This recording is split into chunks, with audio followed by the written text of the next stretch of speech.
welcome to episode 269 of the Awesome Comics Podcast, the place where the small press makes one hell of a big noise. I'm Vince Hunt, and joining me this week are the creator of Vanguard, Dan Butcher. Hello. And the mighty marvel that is Tony Esmond. Hello. You're going for the children's TV presenter vibe this week, Tony. What do you mean? Magazine, I see what you mean. Yeah, show. I've been for a couple myself, but yeah. I'm not going to take that any further because we have another Gordon the Gopher special. Oh, now there's a poll that we could like. There's either Gordon the Gopher, Ed the Duck, or let's not get into this right now. We've got a special guest this week. Yeah. Yes. For all of you out there, you all know that 2020 has been a lot of things, and not many of them have been kind to the comic scene.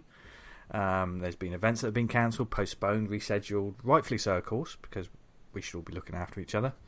One of the big events of the comics year, and one of our favourites here on the pod, is of course Thought Bubble Comic Festival. Yeah, now a mainstay in this medium we love. It too had to reschedule and rethink what it's doing this year, and is going digital in 2020. There's lots of exciting things planned for what that we on this show want to know about, and I know a lot of you listeners want to know about as well, because it's just around the corner. So to talk us through the trials, tribulations, and triumphs. I enjoyed writing that in the script. The TB team. And what we can all look forward to for this very special Digicon is our pal and returning guest, Chloe Green. Hello. Hello. Thanks for Hey, having me Chloe. back. Hello, Chloe. Yeah. Hi. I haven't seen you since we were in France together. That's how I cool know. we are. That seemed like a million years ago. Oh, God, it was only February, wasn't it, or something? February? January, yeah. Yeah. What was that? Remember for when all this... It was Yeah, at it was Angoulême, wasn't it? Angoulême, the last convention I went yeah. to. Yeah. Angoulême, yeah. It was When the all day. this- It was the day we left Europe, wasn't it? Do you remember? We were there that day. Yeah, and we kind of said that because we were actually physically in Europe, it meant that we, as selves, had not left the EU. That's it. Exactly. I think you and I are exempt now. Well, we actually tried to get a train home, and it got cancelled, and me and Sam panicked because we thought we were stuck in Europe, and it turned out it was just cancelled for another reason. So there you go. They just cut us off. Yeah. Angoulême, it honestly seems like 100 years ago. Yeah, it does. Yeah, it was a great event. So Really good. Yeah. Yeah. And think about it, a good last convention to go to. It was. Yeah, he definitely was. Yeah. Yeah. Kept me energised all the way through. Yeah. Yeah. We did have Thought Bubble, like, in the sites when this all kicked off, and it was like, I just hope this fucking settles down before... Yeah, it was the one we were sort of holding on by our fingernails, hoping that... Please. Yeah, things had just started to get a little bit strange in airports, but it hadn't fully kicked off yet. Yeah. But we were there basically doing research for Thought Bubble, so we'd got loads of ideas, and we're really excited for this year's Thought Bubble, unbeknownst to what was to come. Yeah, I know. That was the phase of it's happening to someone else overseas, and then... And I remember after you were on last year, we said, we must get you on next year for the run-up to Thought Bubble. Little did we think it was going to be like this. I know. Yeah. But, it's been an ever-changing world, an ever-changing comic scene this year. Because people are still creating comics. There's still comics out there to read. And there's lots of stuff going on. And we just want to talk about all the good stuff on this show. And Thought Bubble is the good stuff. Yeah. And we're very interested to see what this digital representation is going to be like. So we'll get to that very shortly. But before that... Do you know what else we're going to talk about now? That's a terrible Comic House. That's a terrible segue. I think it's because everything was going so well and professionally up until now that I didn't have anything unprofessional to bounce off. I know. That makes sense? I'll give you more next week, I promise. All right, thanks. Yes, Comic House are our sponsor, and they are the indie comic marketplace with a difference. They too have been at Thought Bubble. In fact, we caught up with them last year. When they were at the con. If you go to comichouse.com, there's a huge selection of titles on the database. If you self-publish, you can list your book on there for free, start selling your hard copies straight away. And they have an app in this day and age where digital comics are they more popular than ever? It's hard to tell. Who knows with digital numbers either, because digital numbers are an odd thing, aren't they? But you definitely need to get the Comic House app because there's loads of great indie stuff on there at the moment. For instance, stuff like this, Dan. There's a whole slew of stuff. We've got Kitty by Susan Salisbury. That looks great. Andro Swords Volume 2, Rain Volume 6, and Rain Volume 5. I've not seen the previous ones on there, but I presume they are. We've got Gib City 1. Camp VA07 and Autism Anxiety Volume 1 Issue 2, which I've read a couple of days ago, and really insightful. Cool. So top work on that, Sam. Did you say Simp City? Gimp City. Oh, right. Even worse. Yeah. Sounds worse. Well, it could be worse. Or better, if depending on. If you're into gimps. Well, let's read the synopsis. It says, Yeah, an off-the-wall superhero parody, armed only with toy guns and a funny hat, the Gimp sets out to fight crime by starting most of it. There we go. Okay, maybe he's aiming for a certain audience. Yeah. I mean, that doesn't sound... Give it a go. It doesn't sound like a sort of sexy sex thing, does it? It just, You never know. Then again... Anyway, we're not getting into this debate now. Not like the copy of Sexecutioner that I sent you a copy of earlier. You can't find that on Comic House, but you can find loads of other great comics on Comic House. It's a 14-day free trial. You can dive in head first. The code is now finishing up this weekend that we had, but they also are looking for lots of kids content because they're going to be launching a kids area for the app and stuff. So all you parents that want your kids to read more comics, which everyone should, because kids love reading comics. They do. That's how we all got into comics. Like my son, I used to make my son read comics. I used to sort of tie, instead of taking his eyes open. That sounds like bad parenting when you put it like that. Yeah, well, it was me, wasn't it? So, he's 23. He's 23 and he's still reading them, so that's not too bad. Yeah, there you go. Yeah, totally. Yeah. So there's going to be a kids area. So if you're an all ages creator, or if you've got a kids book, and maybe this is the first time you've heard this show, well done, because this is probably going to be one of the better ones. Don't listen to any of the previous ones. Chloe's promised us this is going to be the best one so far, so that's fun. Yeah. Absolutely. The confidence in her voice. But if you've got any all ages work, then definitely go check out the Comic House guys. Find them on social media and stuff, and go to comichouse.com, get in touch with them, and you can get your book on there, and it'll get it in front of fresh eyes and the next generation of readers, which is what we want and what we need. So to find out more, go to comichouse.com, and thank you to them, as always, for sponsoring us, because we really appreciate it. Yeah. So there you go. God. Good. Right, okay. Let's mark Been the a busy time. week. Yeah, it's been a busy week. It's the bank holiday weekend where we are now. So, and I don't know about you, but I don't know where I am when I've got a Monday off. Weird, isn't it? Now that I work Monday to Friday, it's a bit strange. It confuses me a bit. And I had last week off, so it's made me even doubly weird. Yeah, and time this year, as we know, has become a strange construct.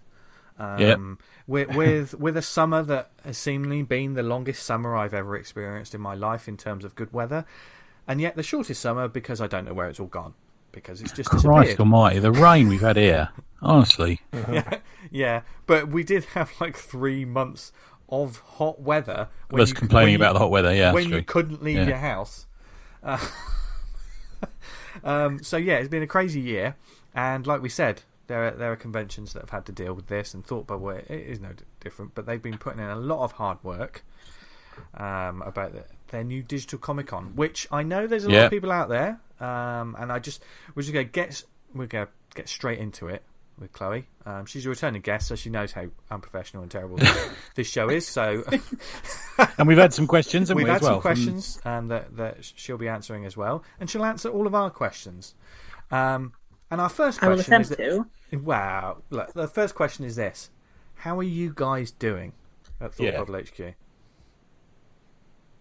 Oh man, straight into the deep question. I know, it's like on the couch. Oh no, that's not a deep question. That was just we care. Yeah. Are you okay?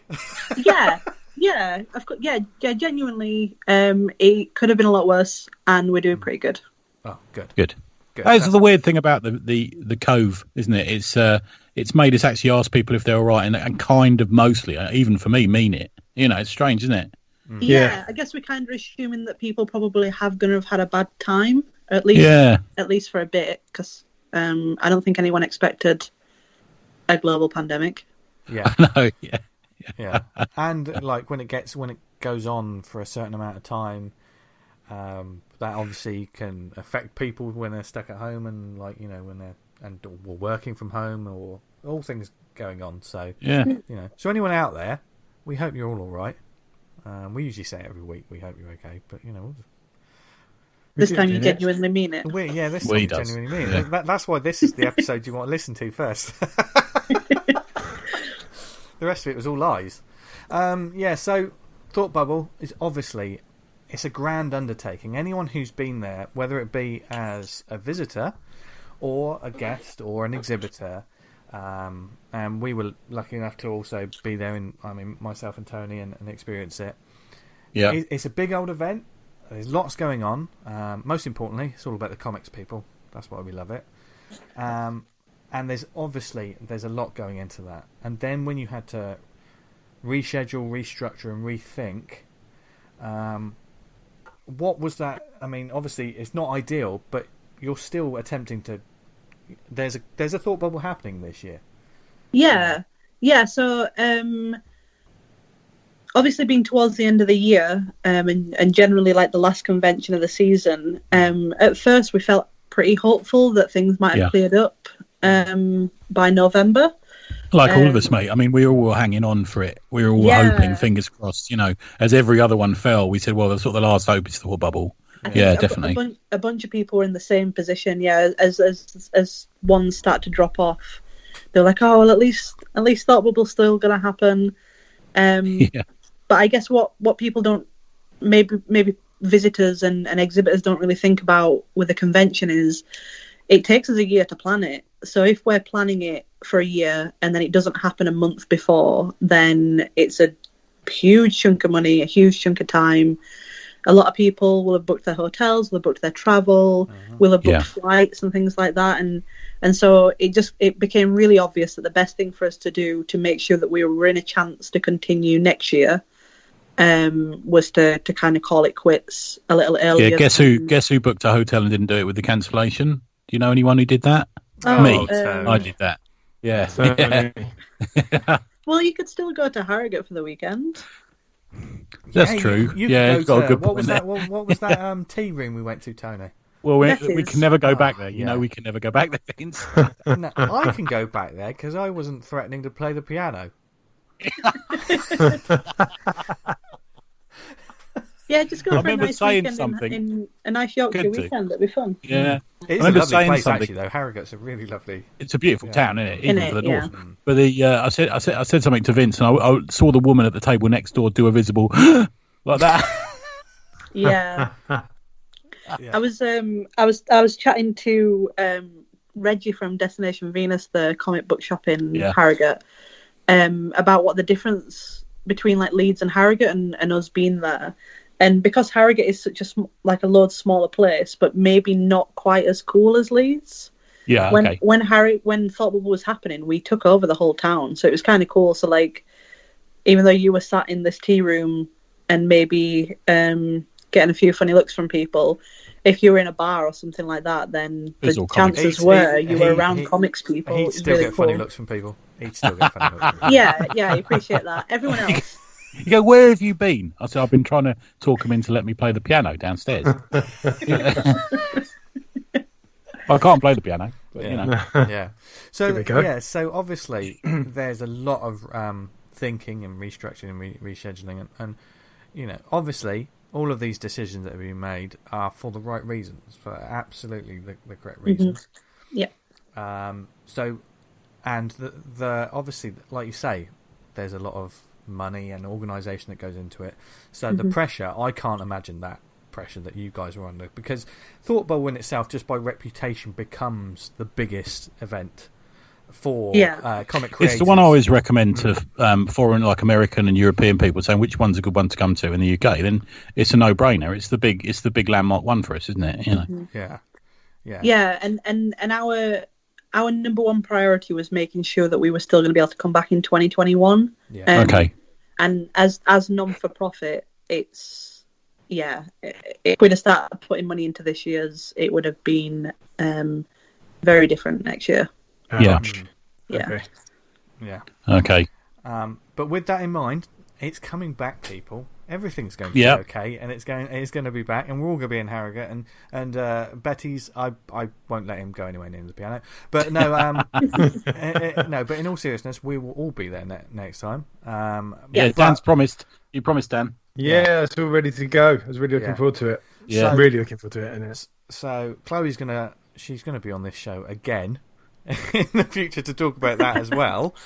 But obviously we have this exciting new development with Thought Bubble Digital Comic Con, which is the 14th and 15th of November. Am I right? Now, yeah, and you know what? I wrote it down wrong, but you are correct. Yeah. I'm just looking at the website, so I didn't get it wrong. Now, obviously, a lot of people have crossed over to digital in many ways during this whole global bastard, and figuring out how to do, we've seen a lot more Twitch streams, we've seen, more, kitchen cons or things like this. But then to do a Thought Bubble sort of digital convention is a completely different thing. And for a lot of people out there, they probably haven't experienced any kind of digital Comic-Con and don't know what it is. So this could be the episode for you, because I'm one of those people as well. I haven't. I always sort of miss out on these kitchen cons or these digital cons and stuff. But I'm going to be there for this. So good. What is this? What are Thought Bubble doing? Yeah, what forms are going to take? Yeah. So we are learning still as well. So the ideas that we're coming up with, we're playing off a lot of people, and in the hopes that it's something that everyone will want to get involved in. Yeah. So obviously the biggest thing about Thought Bubble is the exhibitors. They're the absolute cornerstone of Thought Bubble. So the digital convention is going to be built around them. So we're going to have 5 digital convention halls that are just full of exhibitors. Okay. Which will go directly to their own shop. So we're not handling anything monetary wise or anything. It's all down to those guys. And we're going to be directing people to those exhibitors for the majority of the weekend. We're thinking about maybe extending it to the full week, because we normally have a Thought Bubble festival. Yeah. So we're kind of toying with the idea of that, but the exhibitors are the key areas, and then alongside that we'll have panel rooms like we normally do at the actual convention that'll have all our guests doing talks like they normally do, panels, live drawing, anything like basically whatever you would get at Thought Bubble, you're going to be able to get on a screen in your own house. How is that going to sort of look like, for instance, exhibitors and stuff? So you'll point them towards, is it a page that will just be like a huge list of exhibitors that then they can click to the links to the stores and things like that? Yeah, so each exhibitor will have their own icon that they can create to kind of drag people into clicking on them, and we're also going to have a big sliding like gallery where people can say more about what they do and what they sell, and kind of basically like an advertisement on our website, to give people like an extra space to showcase what it is that they do. But alongside it as well, we're encouraging exhibitors to do something fun on the weekend that we can share. So whether that's a live drawing video or like a talk through their latest work or something like that, to something that we can share to bring more eyes to people. Okay, so I suppose if you're a canny salesman, you go to your website, there'll be a video at least, not just the normal big cartel store.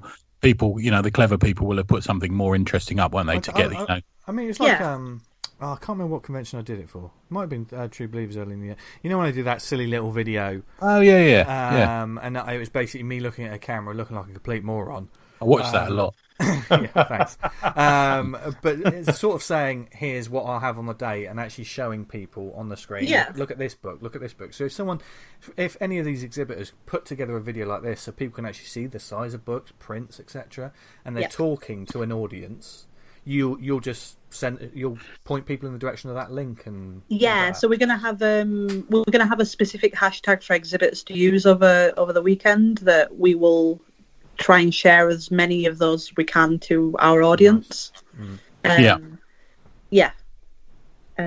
almost competitive, isn't it? It's almost what can you do? What can be the funniest? Most eye attention grabbing thing you can do on your little link to get people over there. To a certain extent, but I guess we're trying to take out a little bit of that competition and give everyone a fair share across everyone that we are lucky enough to have followers. Yeah. Okay. I guess if you're doing it, spam is the wrong word, but if you're completely spamming it every 5 minutes with "Oh Christ, look no!" Look at me. I mean, more me. if you go over and there's you and me doing a dance to sell, it's that sort of thing. Don't promise. Yeah, so I guess it's the best way to use it would be to do something fun and interesting and special that you never do before. So it could be that you've got 5 commission slots, and the first 5 people to get in touch are the people that get them. That kind of thing. Gotcha. Yeah. Interpretive theatre, Jedi interpretive dance. How about that, guys? That's another good one we could do. Or you could have like commissions. All you artists out there, you could have commissions open, and then when someone orders commission direct from you, you do a live stream or you do a video of you actually doing this commission, making the drawing. Yeah, exactly. Yeah. So, I love all that sort of thing. To make it as realistic as if you're walking past the table as you can do, I suppose is the idea, isn't it? Exactly. Yeah. So if at your table you would, like, I know people do like live portraits and things like that.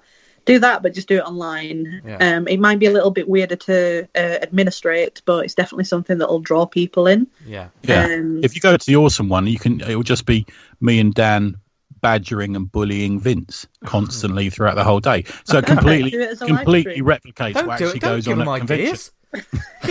that's our gold, isn't it? On the day. Yeah, that's how we work. Me complaining. Yeah. Then, people will be doing Twitches and stuff like that we're hoping. Is this my mind has gone blank. Is this happening the same weekend that Thought Bubble was happening? Yes. Yeah. So for all you exhibitors that had got a table there, this is a Thought Bubble are putting this on, so you've still got a chance to do something. And let's put it this way: you were prepared in your mind to mentally sit down and work for 2 days straight. So do that now, but do it in the comfort of your own home. And the Thought Bubble guys. You know the best bit. You know the bit of conventions where some really annoying person comes over, and I dodge it and hide under the table, and Vince has to talk to them for an hour. I didn't see you the whole time. Bless you. Yeah, that can't happen because no one can engage you like that, Vince. Can they? It's going to be your dream come true. You're going to love this. Well, we were kind of thinking, could people do that where they set out a table in their own house and live stream it? Yeah. And people can still come and ask the same questions. You can still kind of do the same pitch that you would normally do to people. Yeah. I mean, that's good. They did that with Kitchen Con, didn't they? They had everyone had a table in their kitchen. I quite like that. Yeah. Yeah. It's a really nice idea, and kind of getting yourself into that mindset as an exhibitor where you're preparing the same as well. So you're still ordering your new books in, you're still getting like whatever you would normally do.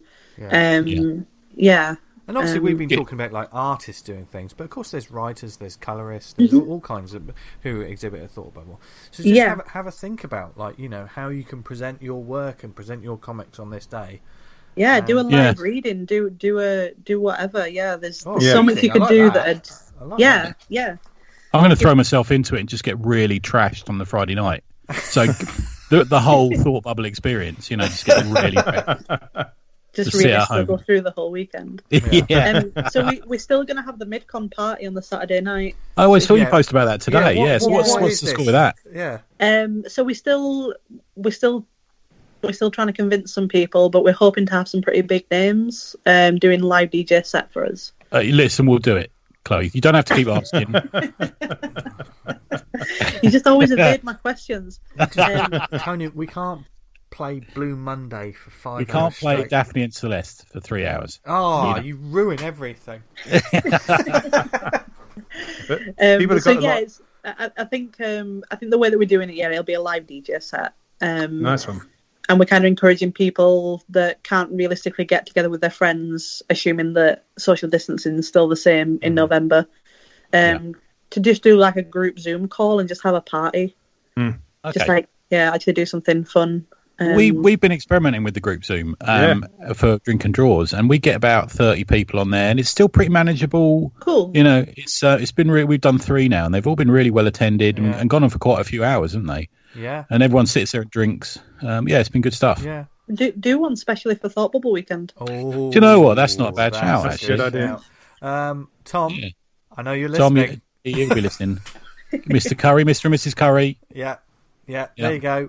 We won't mention. Skellybob. Go to skellybob.com. Skellybob. The one week because we got a special guest in on the last one, didn't we? Got Pat Mills in, so we might try and get a special guest for that one as well at Thought Bubble. Then, keeping in the spirit of having comics guests, we could do a bit of that, can we? Yeah, that's a great idea. Yeah, I like.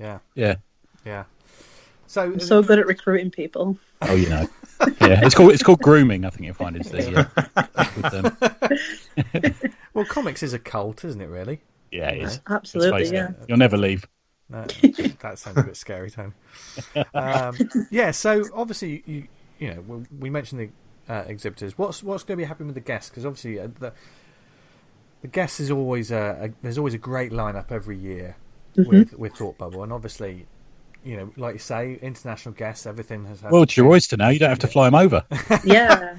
Is it the same lineup? Have things had to change in some ways? So the guest wave that we had already announced before we decided that we were going to postpone, I would say maybe 90% agreed to do something digital.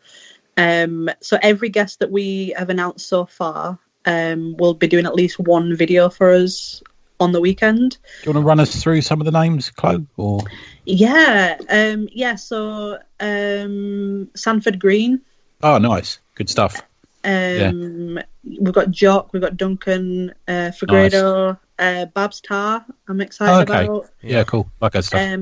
G. Willow Wilson. Oh, okay, nice. Which is really cool. Chip Zdarsky, Ronald Wimberley, Jock. Yep. Rafa Albuquerque. Oh, nice. Yeah, we've got a really great lineup. And that was literally our first wave. So we normally have maybe 5 or 6, but we obviously had to cut it short. But we've got another wave coming in about 2 weeks. Oh, really? So what date will that be? For those? I'm not going to commit to a date because. Very wise. Very wise. But out of those guys, you've got some. Out of those guys, you've got some great talkers there. I mean, Chip Zdarsky, he's funny as F, and he's great to watch on a panel. Yeah, so every guest there will be doing at least one specific video that's for Thought Bubble, so it's not going to be anything recycled. So pre-recorded, you mean, or it will be pre-recorded solely to avoid any catastrophes. Awesome. Yeah, I know they've done that with recent ones. They did that with San Diego, didn't they? Yes, yeah. And it means that we can still get questions from people and stuff as well. So even though it'll be pre-recorded, we're still going to put a shout out for questions for people. Okay. So you still got the opportunity. But this next guest wave that we've got coming, I feel like might be the best Thought Bubble guest wave we've ever had. Does that include us? You guys are on it, of course. Headliners. Oh, it was like there was a teaser and then there was a lie. Yeah. Is that something you went and watched? Because I know a lot of, especially San Diego, and I know we've just had DC Is it Fandome? Is that the name of it? Yeah. So have you been and looked at the way they've done things? Because the world's learning, the comics world's learning about these online. Totally. So we've been really lucky that San Diego have been helping us out. Cool. And we did a video for them with Tula Lote, and they're going to be doing some content for us as well, which we're really excited about. So again, we'll be announcing that throughout September is where all our big announcements are coming. Okay. So we'll be announcing what we're doing with San Diego, because even though they're on a completely different scale to us, obviously, they still have a really similar ethos to us in terms of like giving back to the community and doing like educational stuff. So it's a really cool team up. So we've got some fun stuff coming with them. Oh, nice. Is there a theme this year? Do you do have you done like a little theme of panels all running together, or like all ages or horror or anything like that? Or as always, we've got a massive educational selection. So we've got some bits on journalism, like comics journalism this year. Some things on. Does that exist? Yeah, I believe so. I can hear in your voice, knowing you well now, Chloe, is that you're desperately trying not to say the wrong thing. I know. I can just tell you saying, have we announced that person yet? I can't. Yeah, it's like that, isn't it? You know? Yeah, because you into saying anything you don't want to say, but especially now that I don't speak to anyone anymore because the world's shut. I'm just really excited about it all, and you want to tell everyone, but obviously, we have to wait. But yeah, we've got some stuff from publishers this year as well, so like how to pitch and like guiding people through the process of getting your work into print. So that'll be really fun. And it's a question worth asking, I suppose. But have you found that certain comic companies are finding it hard these days, aren't they? I don't think it's a secret. Have you found that's affected guests or the way you're running things, or who maybe people have dropped out or anything like that? I think because we're doing it for free, right. We've been really lucky. And obviously, I mean, our exhibitors and his guests are just nice people, and we're super lucky that they want to do things with us. So no, we haven't really had an issue in terms of people dropping out, which is amazing. Yeah. Oh, the other thing I'm aware of with you and other conventions is you have guests, but the guests that you have aren't necessarily people who are great, for example, and neither should they be great, for example, at panels or workshops or anything like that. So you have some guests who will just sit at the table and chat to fans as they come round. Yeah. Which I suppose isn't such a big thing with this event, is it? Because you kind of want guests to be people who will do panels, who will speak on camera and stuff like that. Yeah. Have you sort of had to realign who you invite, or?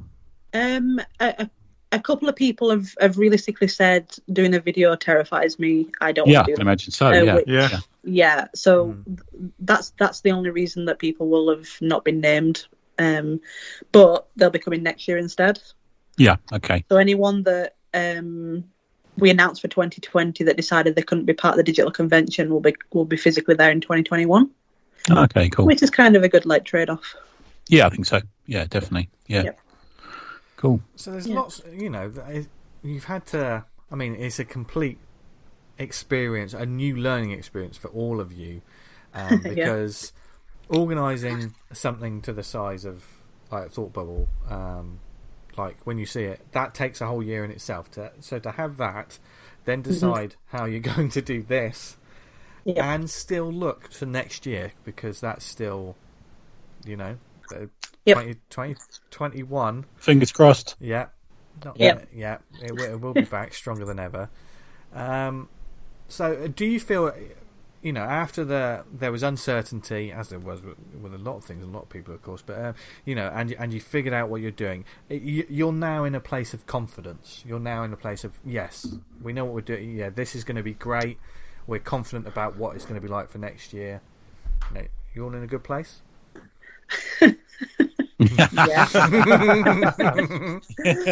So Thought Bubble is obviously the tiniest team, and we're kind of all working a little bit part-time at the minute because of what's going on.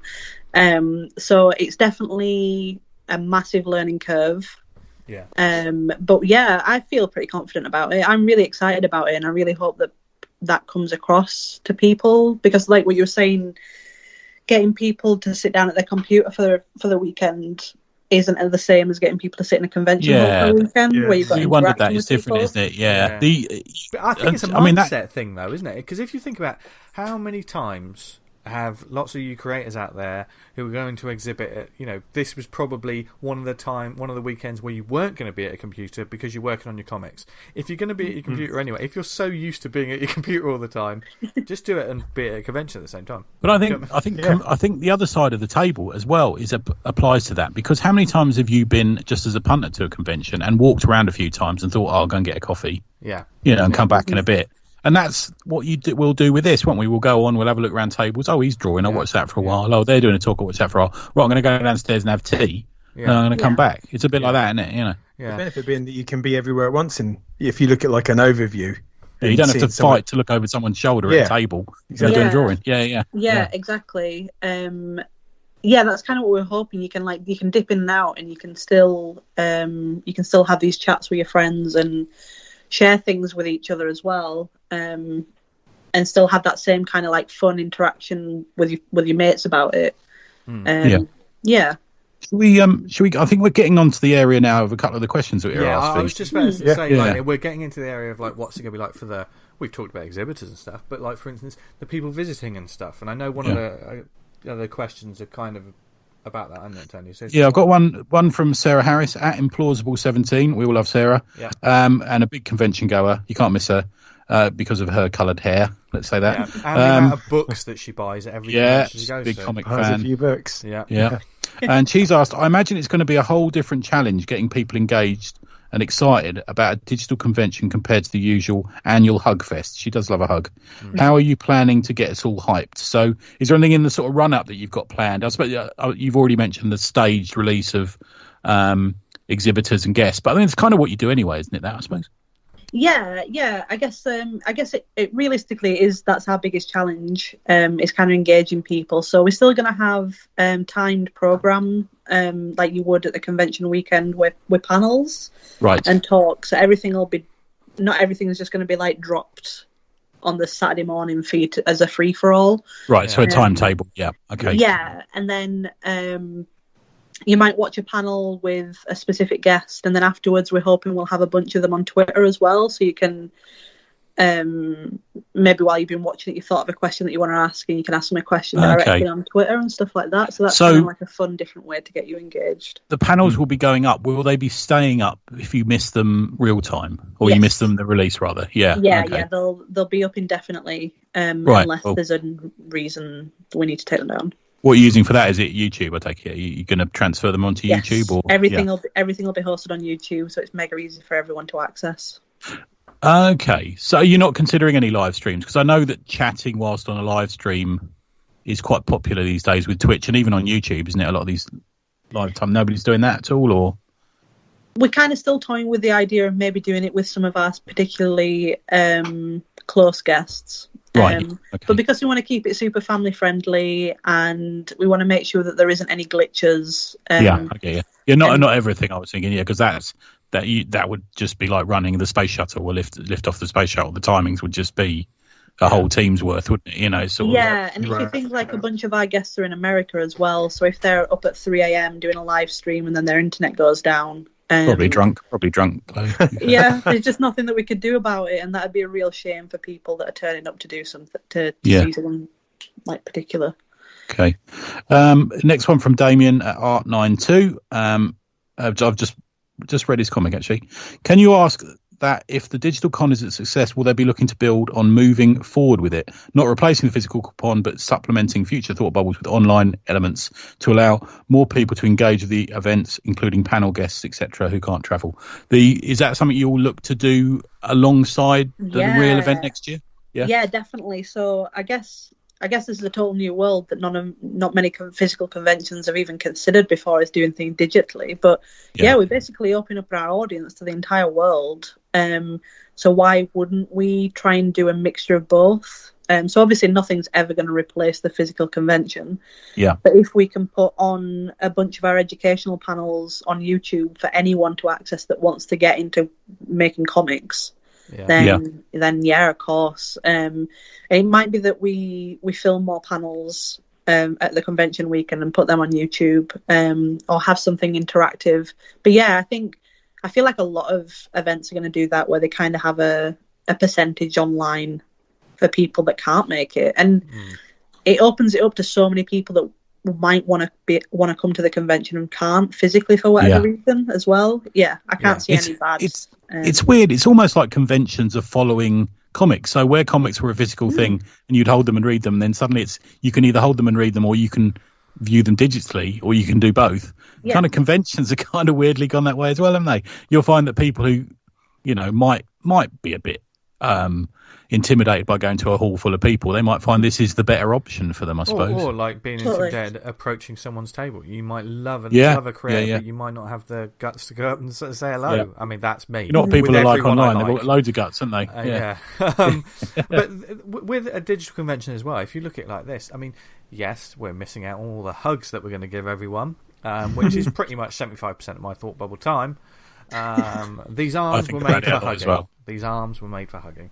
But we also will cancel out all those people, all you people out there that have said for years and years, "Oh, I wish I could have been there," because now you can. Because we're all look at it online, mate. Yeah. Well, like I got to go to San Diego this year because they're online. Yeah. Which I would never have had the chance to go to ever. Because the big elephant in the room is the fact that obviously the BO levels are going to be slightly reduced. Having an online, it depends how you handle your own stank. That's true. Pretty bad. You don't actually have to wash to go to the con, which many people or take dress already. Get dressed. Get dressed. I love that. Yeah, great. I don't mean to denigrate con goers there, but pajama con. Yeah. I'll just wear my house shorts. I'll just do that. Oh no, Tony, no. No, not those. Just wear them till they perish. Yeah. Unwashed. Oh God, no! There will be none of this. Family friendly, guys. Family friendly. Family friendly. Yeah. Family friendly.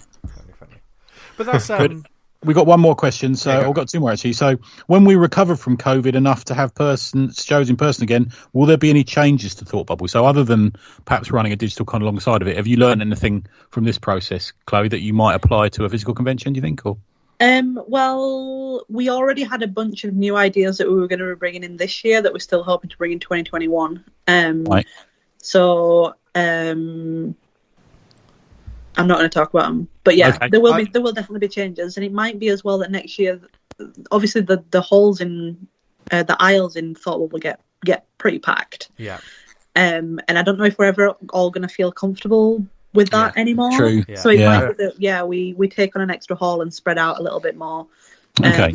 There's a bunch of different things that we're considering. Yeah, because it is you totally have to factor in the new like antibacterial masks, signage. It's much like shops, offices, any sort of event. I mean, some events have you see pictures of people just rammed together at these events. And you think, you stupid idiots, why are you doing this?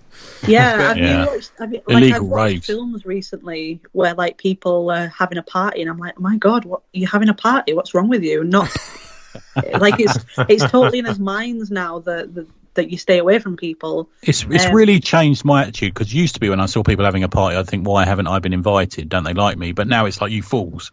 So it's allowed me to take the power. Yeah, I'm back, Yeah, and I don't think there's anything bad about us spreading out a little bit more and giving people more space. Yeah. So that might be something that we properly. Because there is a spare hall there, isn't there? Oh, there's millions. Yeah. Right. Okay. Yeah. I've not even been upstairs. There's an upstairs space, isn't there? Surely as well, I think. Yeah. There's the whole other side of the convention centre that we didn't take. Okay. And it's not as if they were using it when we were there, was it? No. Yeah. It's just cash money. Yeah. And of course, like, how can people support what you guys are doing? Because obviously, as you say, like, cash money, and like, it costs a lot of money to put on these things, and like, it's a lot of it is about like public support and trying to get the groundswell out there. How are the other ways that people can help Thought Bubble? So we've got our Friends of Thought Bubble, which is a program that we normally have running where people support our community works, but this year it's kind of our community work and the actual running of Thought Bubble itself. Okay. So you can buy like a year's membership, and you get loads of really cool Thought Bubble stuff and like exclusive prints as like a thank you, but that really helps us. You can still buy a ticket for next year. They're up for sale still. Nice. We've got a merch campaign coming soon as well, where we're going to be selling some T-shirts, and anything that you buy from Thought Bubble goes straight into making sure Thought Bubble happens. So yeah, keep your eye out for that, because that's going to be good stuff. Yeah, we all love. I love a convention T-shirt, me. Just so I can sort of swan it around other conventions, pretending I've got friends and stuff. Yeah, yeah. Yeah, we're gonna have some cool ones coming up. Yeah. I mean, convention swag's just great, isn't it? I remember when Chloe dropped by the table and gave me a Thought Bubble sticker. It was one of the moments of my weekend. Yeah. They're good stickers. Yeah, they are great stickers. I'm not even taking a piss. I'm being genuine. There was 2 highlights. He got a sticker from you, and the lady in the bed and breakfast gave him an extra biscuit. That's his weekend. Oh no, mate, that B&B was cracking. I tell you, I asked them. I was so happy about it. You added them on Facebook. I asked them about yeah. Now we're married. No, I asked them about a room for this year, and unfortunately, all booked up. So no. Yeah, I know, but obviously, I don't know what. I'm not sharing a room with you again. But then I had to change my booking anyway because Dan Butcher was going to come with me. So I had to find a place with bunk beds. Aww. I'm only joking. We were going to share a queen. Yeah, just put a pillow down the middle. You said. Yep. Top and tail, I believe, is the phrase you used. Yeah. But you better save money where you can. Yeah, exactly. And just think, right? Just from a shilling perspective, all you people out there who are going to go to Thought Bubble and you're going to spend money on travel or you're going to spend money on hotels, that's money that you have in your pocket now that you can spend on comics. On these comics. Yeah. And it's totally. Or become a friend of Thought Bubble. And if spend it on that. Oh, yeah. I don't want to pay for the postage. Well, you were going to pay for the travel and the hotel anyway. So, and you were going to buy the same book. So just buy the book. Just buy the book. I noticed that the hotel prices went up this year as well, Chloe. I've got to tell you, I noticed when I went to book the hotel, I went, how much? And I think they spotted the spending power of the comic fan, I think. Yeah, it's kind of frustrating. But hopefully that'll drop again next year. Yeah, well, yeah, fingers crossed. But you're totally right. You're not getting your trains, you're not paying for a hotel, you're not going out for a meal on the night. And if you can spare it, burn it back into that exhibitor pocket after having basically a full year's income because everything's cancelled. I mean, how much were those disco biscuits you bought last year, Vince? They were quite expensive, weren't they? I made them all myself. That's true. Grow your own, people. Grow your own. Disco. When was it? 1993. Yeah. We were talking about Britpop earlier. Jesus Christ. What has this show become? We're lad culture all over. Yeah. You're really showing your ages. Maxim Man of the Year. Don't start picking on us, Chloe. You're better than that. But in terms of the shopping experience, though, it's like any online shopping experience. You can pick and you've got time to pick and choose, rather than. I mean, anyone who's been to any convention, we've probably bought a lot of stuff that we probably wouldn't have bought anyone else. Maybe sometimes you guilted into it, or you're just there, or you just pick up something and then for some reason you think, I'll just spend 20 quid on that. Whereas now you can put your money in the right place and you can buy the books that you genuinely want. And when you do, because there will be people probably still launching stuff, Thought Bubble is the launch convenvent. We're still going to have all his debuting books listed. And I think some books sell out. I mean, a couple of books I bought, people going, "Oh, you got the last one." That happens quite a lot of Thought Bubble as well. You got to get to the table and buy it. Same as you got to get to the website and buy it. It'll be the same with this. If you've got a book that you make your shopping lists, people, and when the day comes around, then get in touch with these creators, and they will have time for everyone. So. Yeah, I always say to people as well that if you're going to a convention digitally or otherwise, try and challenge yourself to get something that you normally wouldn't. I always do that at a physical convention. I think that's you're never going to get the other opportunity to have that many different people's work in front of you, so just go crazy. I discovered that Zay Bernay's book last year, and I would never have seen it otherwise. And it was sold out when I got the last one. Because I spoke to him at the Compite with Hugo Boylan, and I thought I need this book, and it was sold out. But I just went on his store afterwards and then bought it. And it's a fantastic book. Lovely stuff. Oh, nice. I had a terrible purchasing time at Thought Bubble last year because I made the decision that I was going to do it all on the Sunday afternoon. Oh, right. And which I didn't really think about. Things are going to have sold out, etc., etc. But then, a bunch of stuff happened, and I physically didn't have the time, so I bought one thing in the whole weekend. So honestly, that's probably the biggest reason that I'm so disappointed that 2020 isn't happening. Yeah. Because I was like, I'm going to do it Saturday morning, I'm going to get everything out of the way, and then I can work the rest of the weekend. And seeing us, obviously. Unfortunately, Chloe, you've created a rod for your own back, because you've just created a digital convention where you can do that anyway. You're still going to be able to buy everything. The words I remember last year, Chloe, is we were being led by Mr. Mike Sadaka on a goose chase, trying to find somewhere to get a drink, and we walked past you, and I remember saying, "Hi, Chloe," and you had your head down and you were walking, and I remember saying to you the following day that you were so tired you don't actually remember me saying things. I get that a lot. I genuinely had no idea that had happened. I mean, I was completely and utterly tired off my head after that, so I don't know how you felt. It must have been exhausting. I've never been as exhausted in my entire life. It was all adrenaline the whole weekend. Friday, Saturday, Sunday was just this crazy adrenaline rush. And then I got home Monday afternoon, and my tongue had split. I'd got really cracked lips, and I was like, oh my god, I haven't eaten in like 3 days.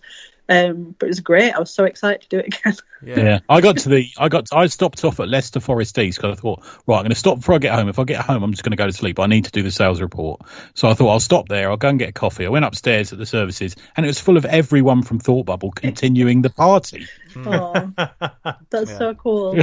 I didn't want to leave. Even though I was completely exhausted and broken, I just didn't want to leave. It was just the best weekend.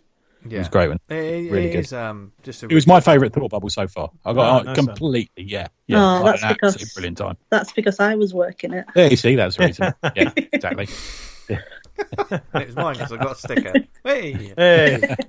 I'll tell you what. If this year goes well as last year, we sold out pretty much everything we had.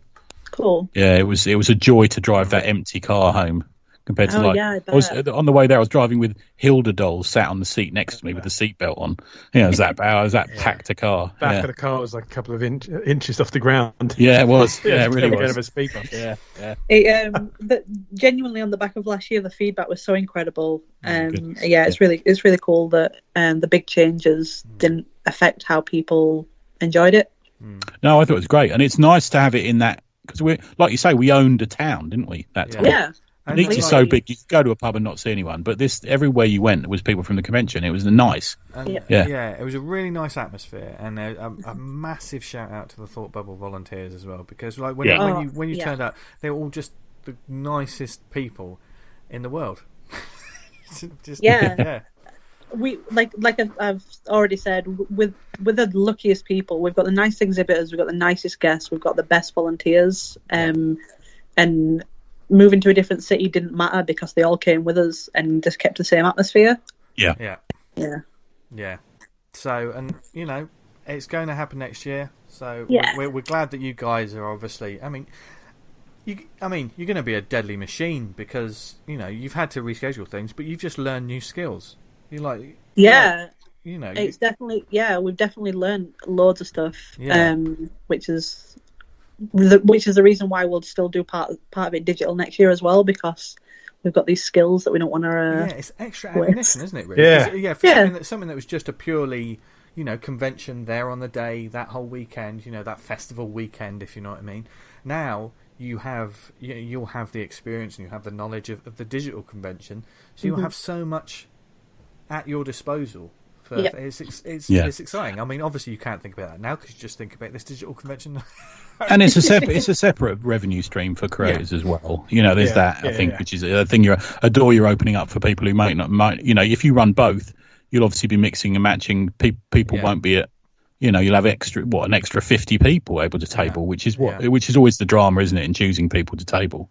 So the opportunities ahead for Thought Bubble, and obviously if this goes well, other conventions or whatever that are watching, because much like you were watching San Diego and stuff, other people are going to be tuning into Thought Bubble, aren't they, and seeing how you guys do it. So everyone's going to when comics are at their best, it's when everyone's helping each other and it's feeding itself, and it's absolutely just, Totally, yeah, and that's what it's all about. And like, you know, I didn't know much about it until like Chloe was here. I thought I'll just get it direct from her.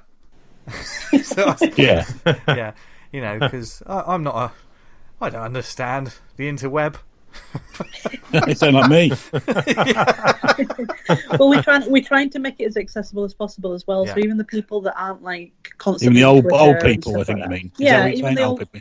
Yeah. even the old folks, they'll be able to enjoy it. Yeah, the old folks, the young folks, the in between, it's. I mean, do you know? Like, is it just going to the Thought Bubble Festival website on the day? Yes. So all the convention halls and the panel rooms and everything will be on his website. So YouTube will be linked into the website itself. Obviously, because we're massive on Twitter, we all love Twitter. That's where most of the updates will be. Okay. But the hub is our website. Nice. So it'll be all there, and it will be free. The digital convention will be free, right? So, Totally free. Every great. single part of it's free. Yeah. and Good stuff. That's the music to people's ears everywhere. Yeah. Free. Yeah. Free. Yeah. Turn up and then spend your money. Yeah. Yeah. Exactly. Yeah. Yeah.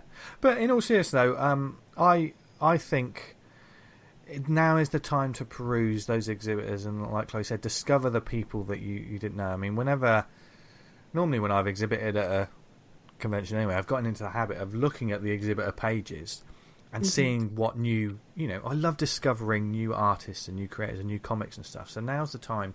This is the perfect time to check out those things that you didn't know before, discover those books, and just make your bookshelves even heavier. And from the point of view of an exhibitor as well, when we come out, so that you can send in this advert that I was saying that we're going to put on our website. Think about what would attract people to you as well. Saying like, oh well, if you like this and this, then you'll love the work that I put out. Yeah. I suppose it's the little words you use as people walk past your table, isn't it? Yeah. Yeah, exactly. Yeah. Well, they've got enough time to kind of look into that and research. Yes. The best way to present themselves and maybe get something lined up for the day, make sure their online shops are ready to go, etc., etc. A bunch of tips beforehand. Yeah. Work out your postage in advance, all that sort of thing. Yeah. Basically, and have your boxes of books, have your envelopes, have everything ready to go, have your pads in front of you, have your video, Yeah, and I know a bunch of our exhibitors don't even have online shops as well, so this is a chance for you to set up a big cartel, set up an Etsy. Yeah, it's easy. If I can do it, anyone can do it. I've got to tell you. Yeah, it's not difficult. Yeah. But you're still not going to play that piano, Tony. You can sell books through Comic House. There you go. Yeah. Look at that. Yeah, totally. For a penny.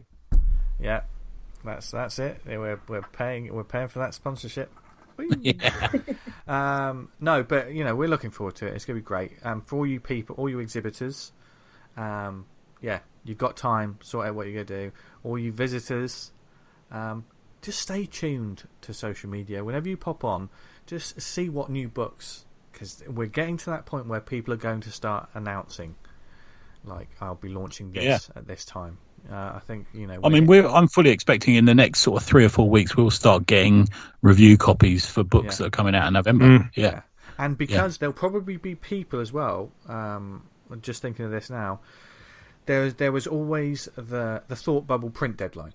There was I've got to have my books. I've got to have them stocked up, and I've got to have them in the car. There's a little bit, you've got a little bit more time. There's a tiny breathing space, but don't go nuts on that, I reckon, because if you're not sending books out within a week, people will be on your case. God, no, you've got to be ready to send your books out. But but there could be more people. There'll be people that are probably between now and Thought Bubble, they'll probably create a book. I hate those people that manage to do that so quickly. But it'll happen. Oh, I'm sure. Yeah. So we're looking forward to it. We'll be there on the day. Yeah, can't wait. We'll be there at the weekend. Yeah. Cool. Good. And at the disco. And we'll be cruising. I've got my clothes. I've got my outfit sorted out for the disco. You're not wearing, that sort of thing. Yeah. You're not going to dress. It's not that Elvis jumpsuit again, is it? It's quite tight. Oh God. You really need to wash it as well.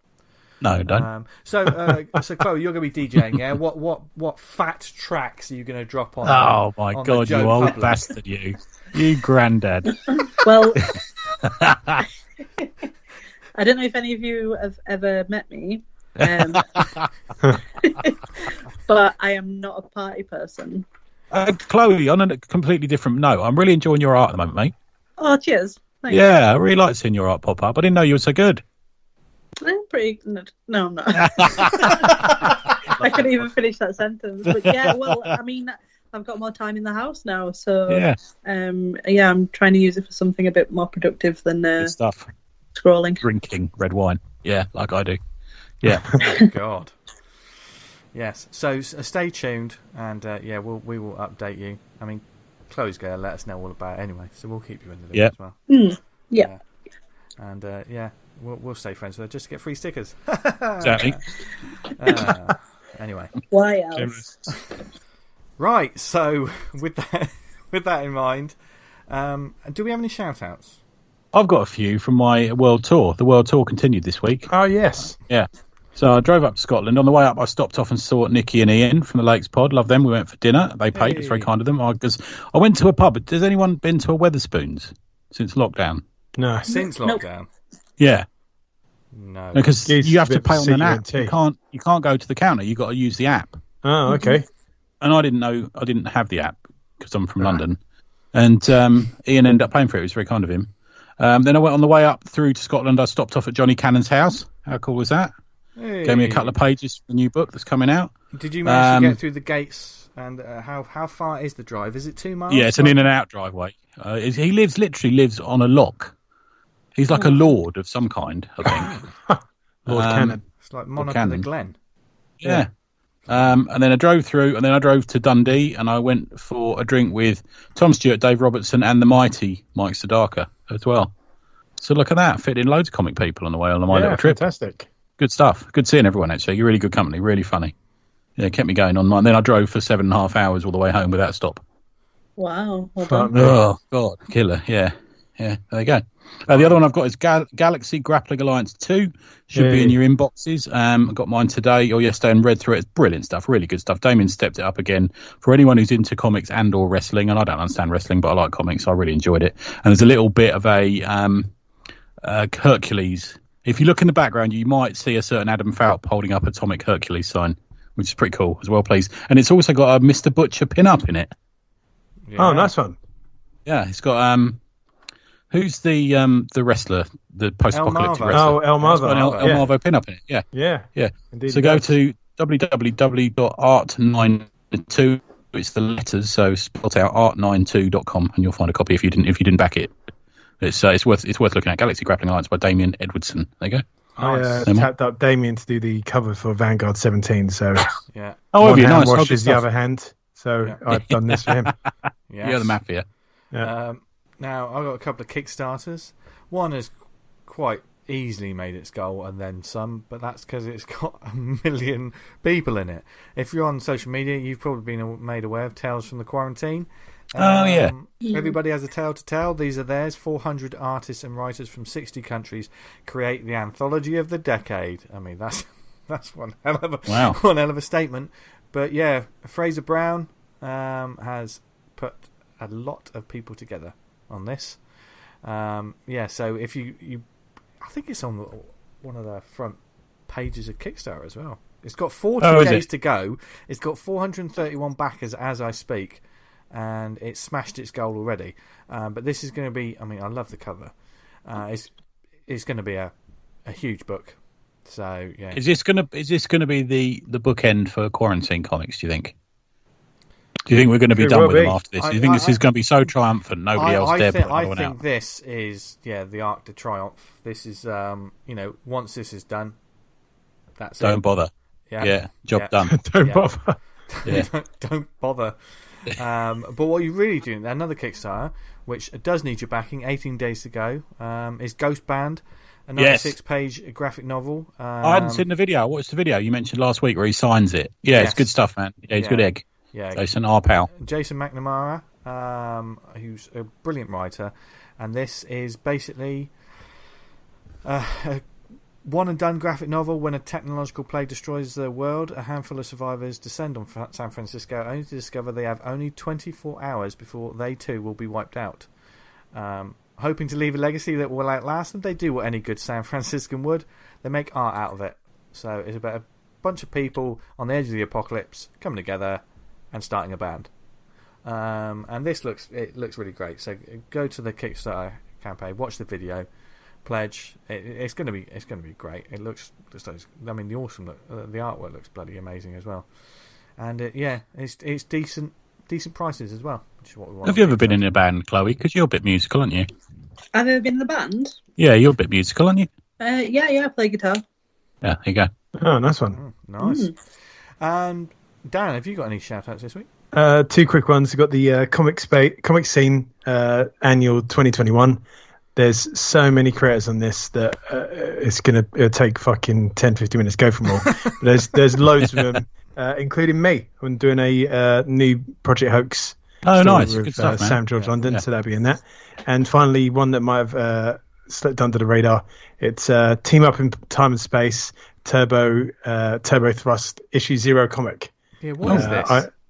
I've done a pin-up for this chap as a Kickstarter reward for a project. And I was like, oh, wow, these characters look really good. So I'm going to I'll send on the link to you so you can check it out. I've not heard of this. Whole video, yeah, okay. Lots of stuff on it. Nice. So, Are you on the video? Unfortunately not. Mate, I really liked you. I know nothing about computers, you know that. And I really liked watching your video showing how to do crowd scenes this week. Really good, man. Oh, yes, thanks. That was really good. Yeah. Yeah. You've got a lovely way about you and from a sort of teaching point of view. It's good stuff. Like Bob Ross. Well, yeah, I put together a quick video on how I put together a crowd scene in Vanguard, and just show you kind of like some of the production methods I used to do so. And that's flipping the images and that sort of thing. Patreon, Yeah, isn't it? That I made that one free to everyone. Oh, So right, you- brilliant. Nice. Yeah. I usually do like stuff for Patreon and then have it go for a little while and then make it free. But on that one, since I'm trying to get back into making the videos, It's a really good idea, though, dude. Like the way you've put that together, it's almost one of those. Oh, of course, yeah, that's a brilliant idea. Yeah. You could do one for Thought Bubble. yeah. Good idea. Yeah. I had a Knight Rider transition in it just because I've been That watching made lots of me Knight Rider. laugh. I laughed out loud hearing that. I just thought, yes. It used to be whenever Knight Rider used to go to commercial break, he would get like a freeze frame, and the frame would get smaller, and then like the kit would drive towards the screen. I remember that. Yeah. So like after the first bit of the video, for the first couple of minutes, that comes on, and I watched a couple of times just bursting into laughter. And I thought, yeah, go wrap it in. Yeah, it's quality. Yeah, we'll put that link. Yeah, in the it's show pretty notes. swish, man. It's like, it's slick, man. It's slick as fuck. Yeah. I was very impressed. Yeah. The only problem is my shit broadband connection. It just takes forever to fucking upload. Oh, I it. saw you put it. It says like 13 hours to go or something. Yeah. Oh, man. Oh, dear. Well, hopefully we'll see more of them because Dan knows what he's talking about. Anyone? Yeah, get on it. Do one for Thought Bubble. Yeah, I'd watch that. Yeah, sounds good. Yeah. I'll If you start uploading cracking. it now, it might be up there by the time. Might be. Oh dear. But yes, Thought Bubble's all about comics. We're all about comics, and it's time to recommend some lovely comics to you lovely people. And as is the way with this show, the guest goes first. Chloe, what would you like to recommend to our lovely listeners? It could be anything you want. Go for it. I've got 3 things that I want to recommend. Oh. All on varying scales. So one of them I haven't read or even seen yet, but I've been really excited for. It's an Avery Hill, Zoe Thorogood. Oh yes. Oh, yeah, The Impending Blindness of Billie Scott. Yeah.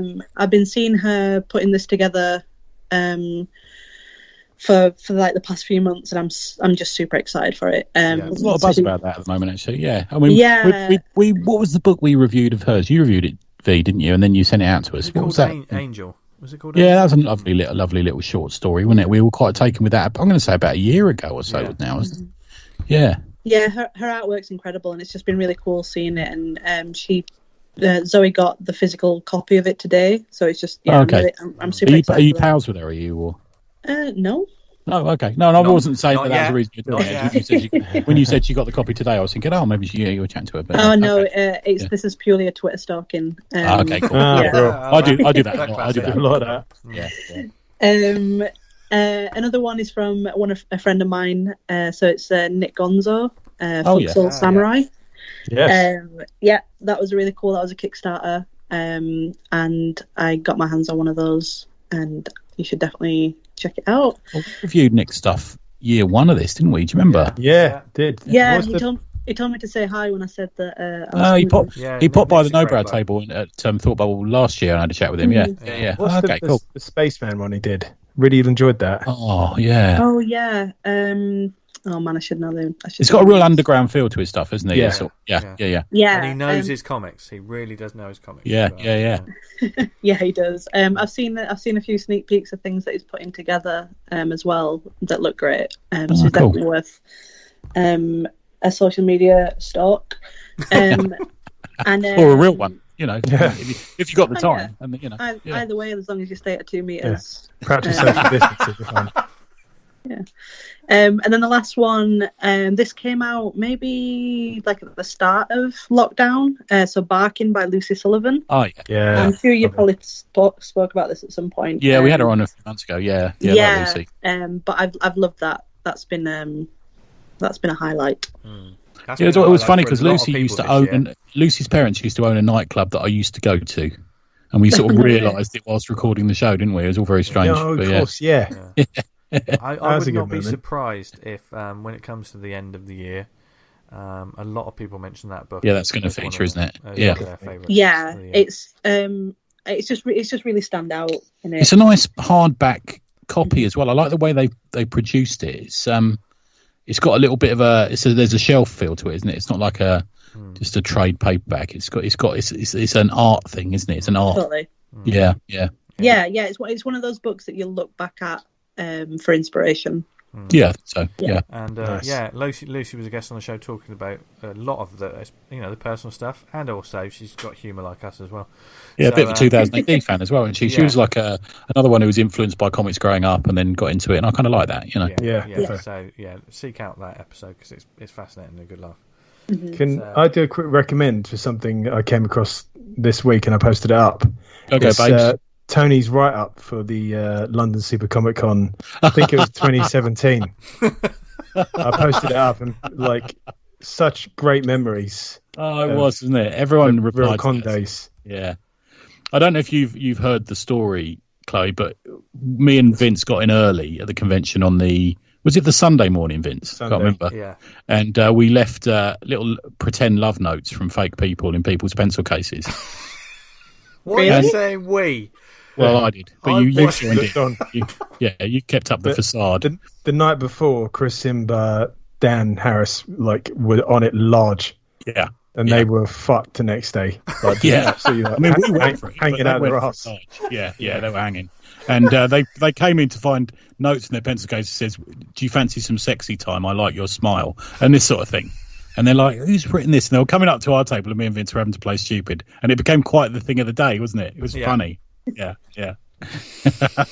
Giving people a little confidence boost. That's nice. Exactly. Yeah. I think the thing is as well, it was like zero footfall at that convention. It was terrible. Problem, yeah. But because it was like everyone just ended up laughing and joking with each other and literally in the pub non-stop. And it was just one of those conventions where it was just hilarious for the whole time. Yeah, it gave birth to one of the best convention photos of all time when we're in the Mexican, which I think Sarah Harris posted on social media recently. Oh, is that where you look just really deadpan? Yeah. I saw that. What a great time! I had a good lol. Yeah, that was cool. Yeah. Oh dear, these days will be back. People have faith. These sort of times will be back. That con was the perfect storm of what all went wrong. Yeah, the trains weren't working, the underground weren't working. It was a bank holiday. Notting Hill weekend, wasn't it, as well? Notting Hill weekend. It wasn't advertised properly. It was just terrible for him. But we had a good laugh. Yeah, but we had a great time. We went for a pizza. Chris Weston, do you remember? Yeah, and I still spent far too much money because that's what I do at every Comic Con I'm at. Yeah. Oh, anyway, great, fantastic recommends, Chloe. And did you say you had another one, Dan? Or was that? I did. I got Thunders from Gareth Hopkins. I really enjoy this. I have to say, I was quite late coming to Gareth's work, but now I was kicking myself when I didn't see him advertise this on Twitter, because they're handmade and sort of like limited run. Yeah. If you say you want one, he'll make you one, and he takes them in batches. So I think me and a couple of other people were saying, "Oh shit, we missed. Is there another chance of getting another run?" So he made it and sent it out the next couple of days later. And he was saying to me, lamenting how hard it is to get to the post office now, working from home. And I totally agree, because I'm working harder at home than I did when I was in the office. I used to be able to get a lunch break. Yeah. Now I don't get a lunch break, so to get out to the post office was a rarity. But I love this book. It is Gareth's observations about life and what's currently going on, and it's kind of pushed to a little extreme. At least I hope it is. Otherwise, Gareth might be having some kind of breakdown, sociopathic breakdown where he disassociates from himself. I think it's a combination of both. Yeah, and he did grow a beard, so that might have some answers to it. Yeah, it was a good beard, but it was good. I quite like that beard. Yeah.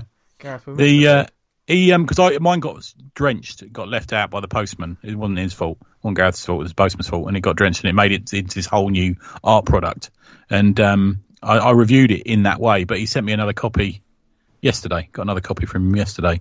With he sends a little postcard out, doesn't he? Sort of cheesy postcard with a note on the back of it. Yeah, it's good. I've got an older 2000 AD card. Oh, did you? Oh, yeah, okay. Dread on it. I got a topless lady.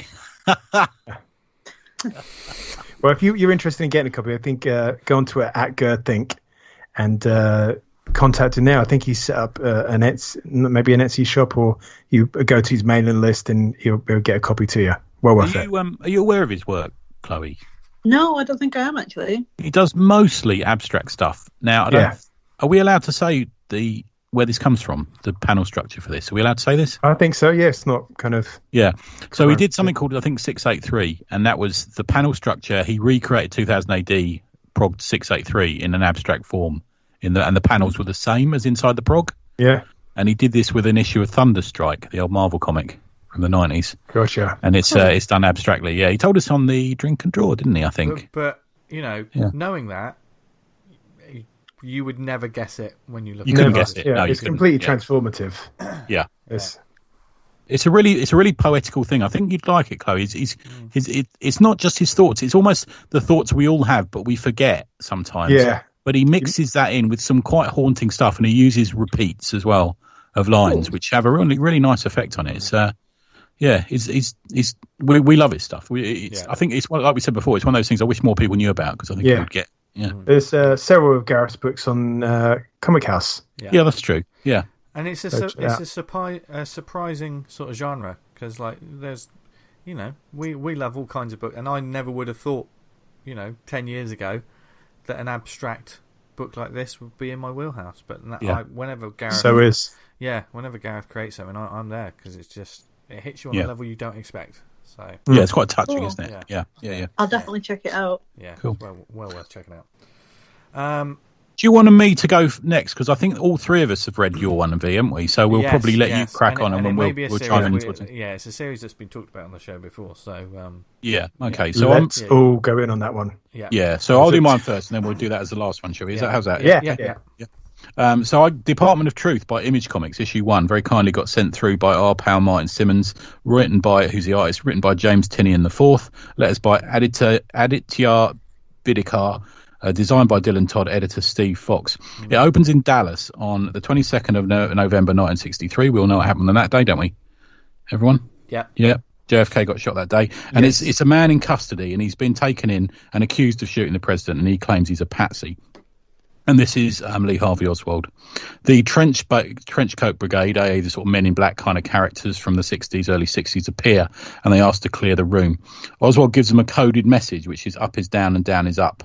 And then the page explodes with colour. I have to say, Martin's art on this is outstanding. It's different to what you will have seen if you read Punk's Not Dead.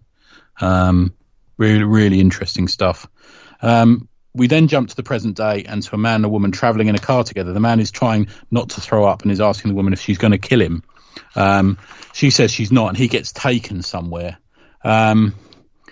and turns out that this man who is called Cole, turns out he saw something that he shouldn't have seen, that shouldn't exist. And he's also a teacher at Quantico. I have to be really careful about this because there's a big twist at the end of issue 1, and Martin's asked me not to expose it.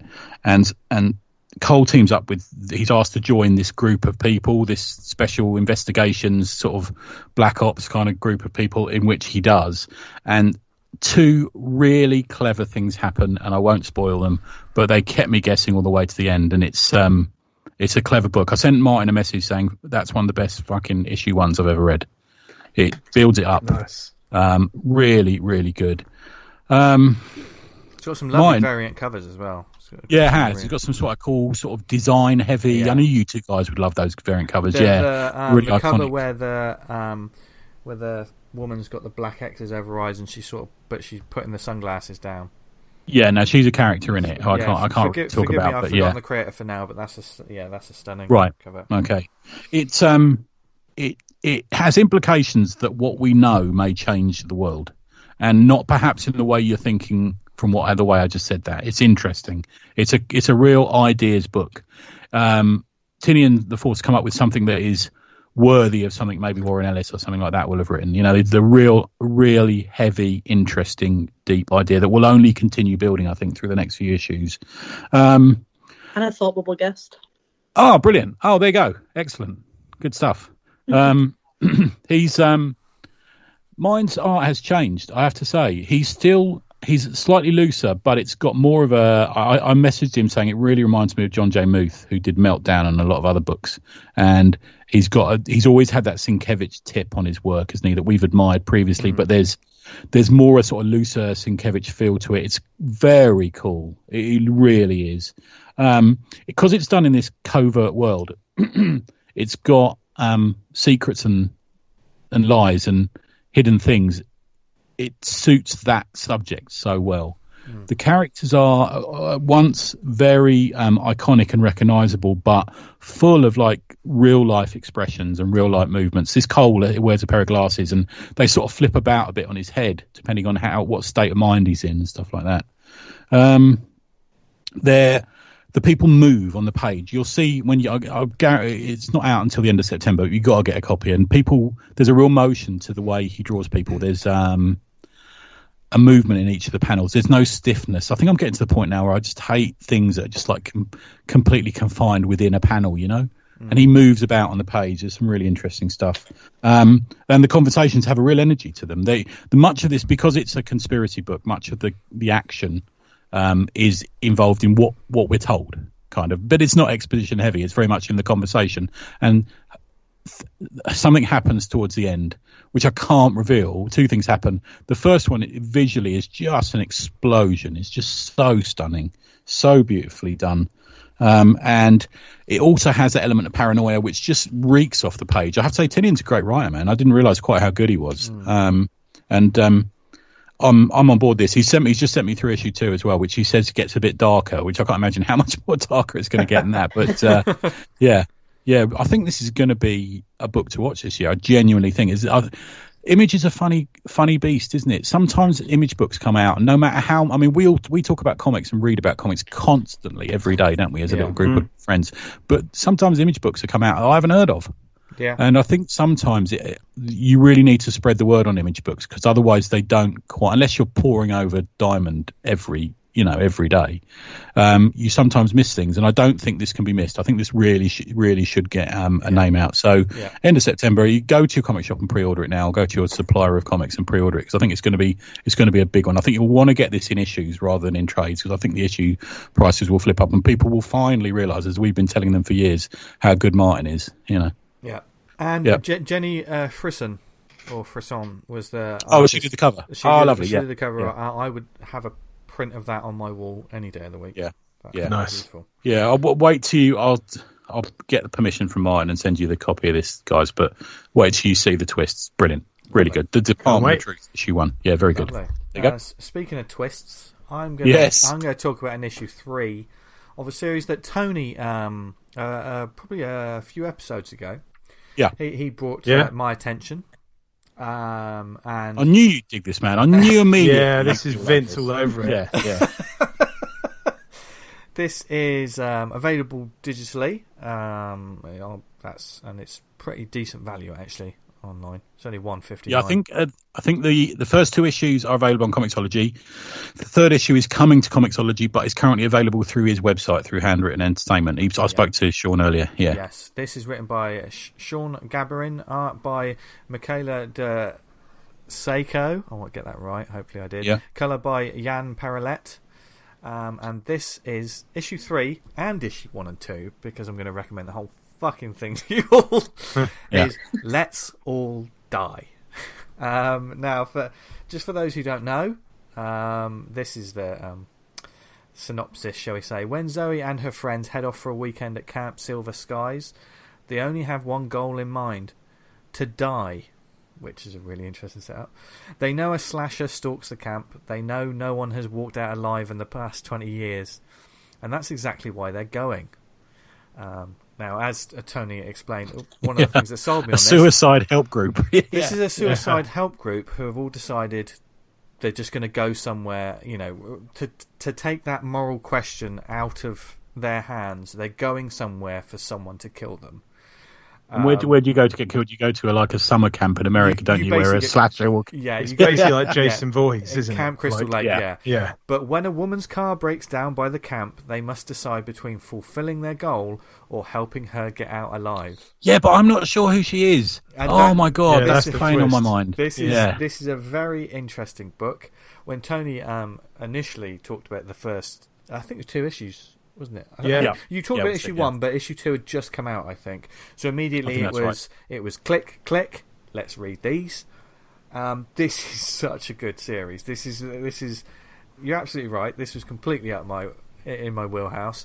It does for comic book slasher stories what Cabin in the Woods did for those sort of things in the movies. It takes something that you think you know and turns it on its head and keeps you guessing, because this is a mystery. That's what I love, and it's also a character piece. And considering these characters get taken out, and boy, do they get.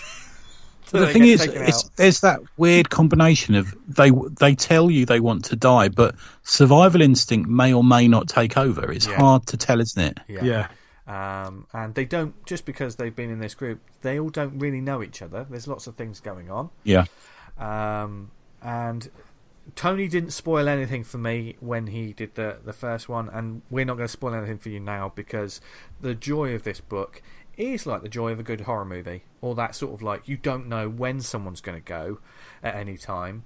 And certainly there are moments in issue 3 where people went and I did not expect them to go in such a way. Savage, man. Really savage. Absolutely savage. But, and this is an important thing. It should be. It's horrific violence. It's horrific and completely fits with the narrative. Yeah. Everything is for a purpose. This isn't just sort of, we're a horror book, let's show something graphic just for the sake of, like... No, it's got a lot more style than that, man. There's a moment in, no spoilers, there's a moment in where it almost goes spiritual. There's almost like, what is she doing there? Yeah. It's incredibly well written. There is I was waiting for one penny to drop, and then other ones dropped instead that I wasn't even paying attention to. This is masterfully written, I would say. This is absolutely spot on the money. This is someone that knows the genre, has like it's a dark premise. This is a very dark premise going into it, people. Who do you guys think is the killer? Because I reckon we've seen him. I can't say that now. I reckon we've seen him because I think we've already seen him. We'll talk about this off the air. Right, okay. Because I've got a couple of ideas. Yeah. And it does throw some red herrings in at you as well.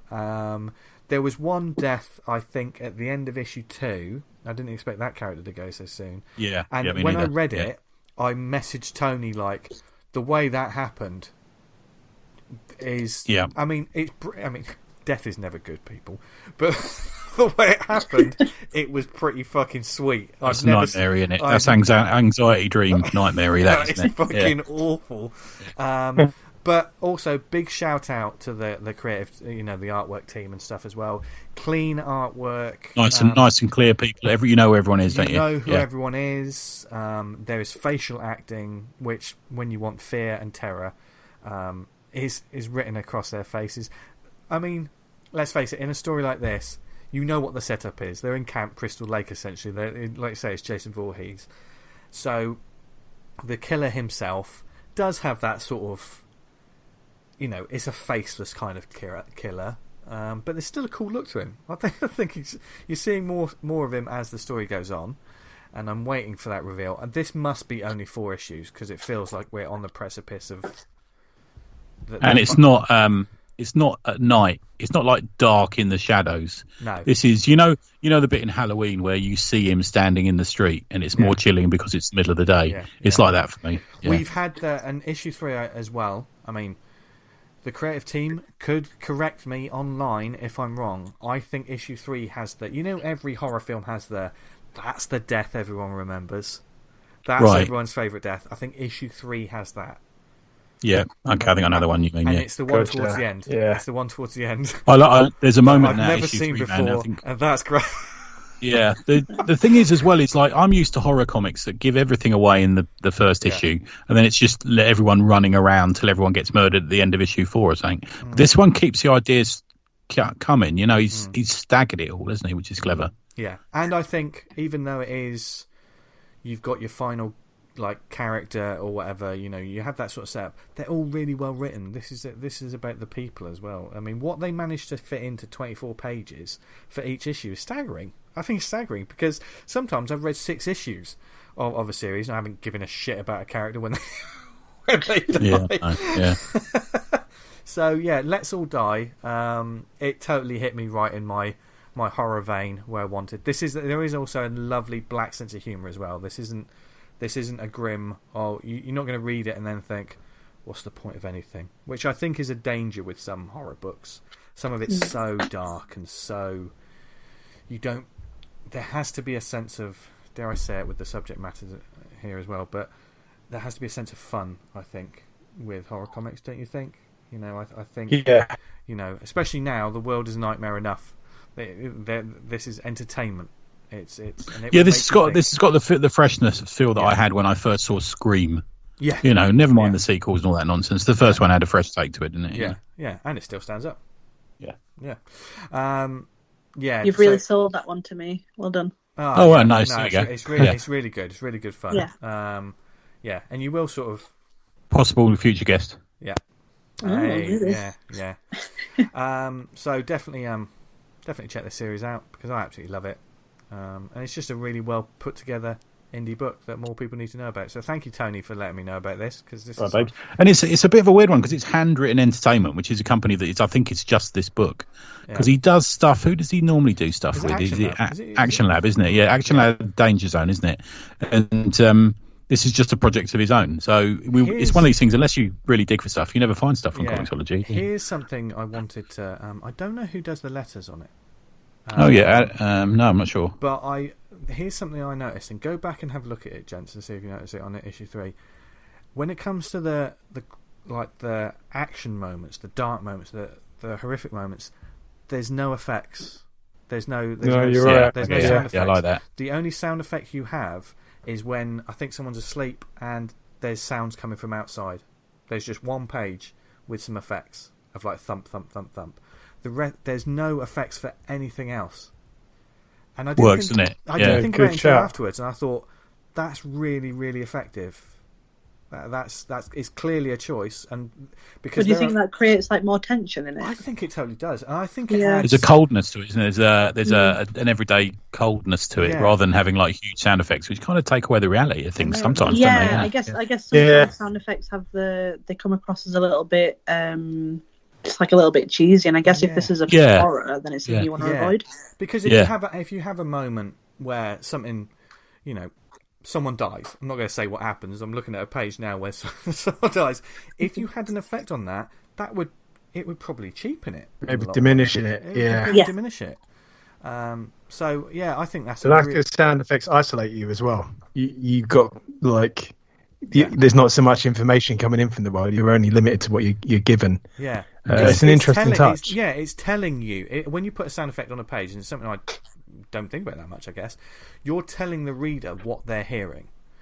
But if you're showing something pretty graphic and you don't have a sound effect, what does the reader hear in their head? Plus, I think we're in the world now of people putting shit online that is from CCTV and stuff of horrific things. Yeah. And there's that voyeuristic thing to it as well, isn't it? Well, we don't really hear bash or crash or something, do we? We just see it, you know. Yeah. Totally. We've all seen horror films as well, so we all know the sound effects. Yeah. You're all intelligent enough, people. Well, some of you. Yeah. This is our listeners are all lovely. I'll hold you to that. Yeah. This is a book for you, so definitely check it out. And I look forward to seeing what you think of it, Chloe, because it's let us know. Yeah, we'll love to. Yeah, that's good. Well, And this has been another awesome show. Yeah. So we hope you enjoyed it, and thank you again, Chloe, for coming on to talk all things Thought Bubble. Yeah. Thanks for having me. You are Pleasure. welcome. Yeah, you are welcome back anytime, and we mean it because this is the second time she's been on the show. Yep. Now, in all seriousness, though, we're looking forward to Thought Bubble this year, next year, every year, and stay tuned, people, to more announcements and things coming up in the program, etc. Because it's gonna be a good time. And, yes. Yeah. We at Awesome HQ are gonna see what we can do to make things a little bit interesting as well. Yeah, I think so. Yeah, we should do something for it, guys. Definitely. Yeah. Send me your ideas. Yeah, drink and draw. Definitely. I'm definitely on board for that. Love that idea. Yeah, I think drink and draw. Yeah. Oh, so many ideas. That's what I love about comic conventions. Even just talking about them, you walk away thinking, what if I do this? Yeah. We might even dress the same as usual. We do that anyway. Yeah. We've got a uniform on this show. And that uniform is someone who's given up. But we hope you don't give up on this show. But if there's anything you want us to talk about in the upcoming weeks, or if there's anything you want us to, there's some interesting stuff that we've talked about this week and you want us to discuss it further, or maybe there's topics for future shows, whether it be about making comics or comics in general, just let us know. awesomecomicspod@gmail.com. How are we doing on the creative competition on the Facebook at the moment? Oh yeah, so I've got to send the prize out for the back of the VHS box.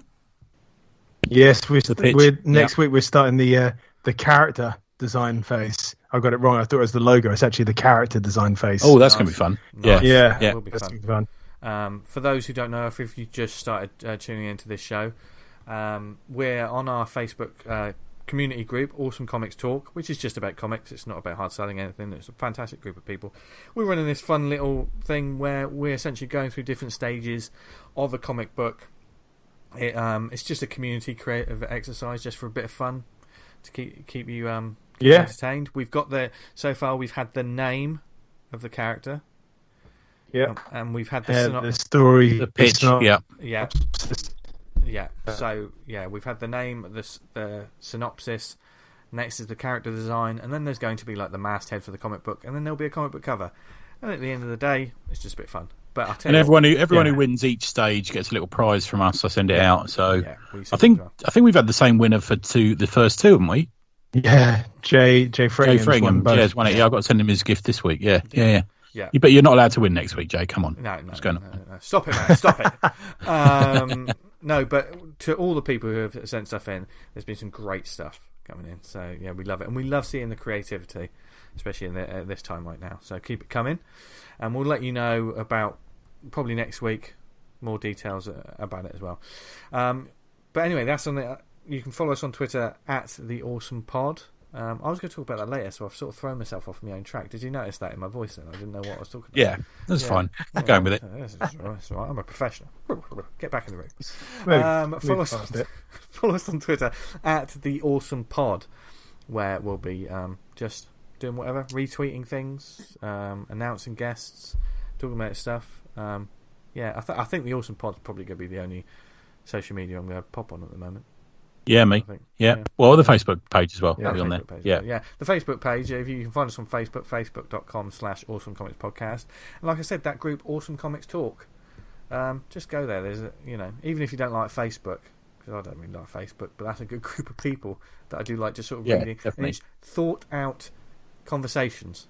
There's no nonsense. And if you want to join the group, we three hosts here are the mediators. So, if you're just a bot, and pay attention. We get there's one particular account that every week tries to post its Kickstarter every week, and I don't even know what I'm saying because they clearly don't listen to this. Yeah, I know. So they don't know that we will deny that every time. Every time I press decline. Yeah. But we will not deny you, because you come back every week listening to us. So thank you for listening to us, whether it's on the website, awesomecomics.podbean.com. Do you like that, Dan? That was good, wasn't it?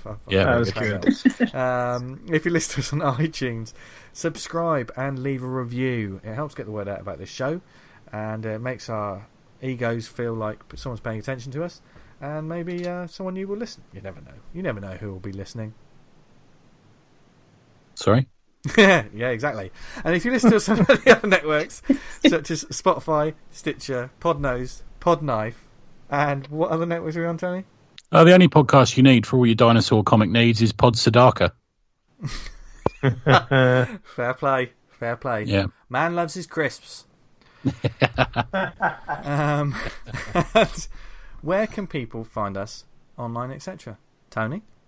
Tributepress.bigcartel.com for all your not safe for work comics needs. There you go. Yeah, he's added the word comics. Yeah. It's getting slicker week by week. Yeah, you're like a pro. Speaking of pros, Butcher, where can people find you?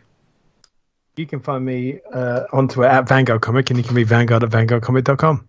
Yes. Saucy. You should. Yes, you should.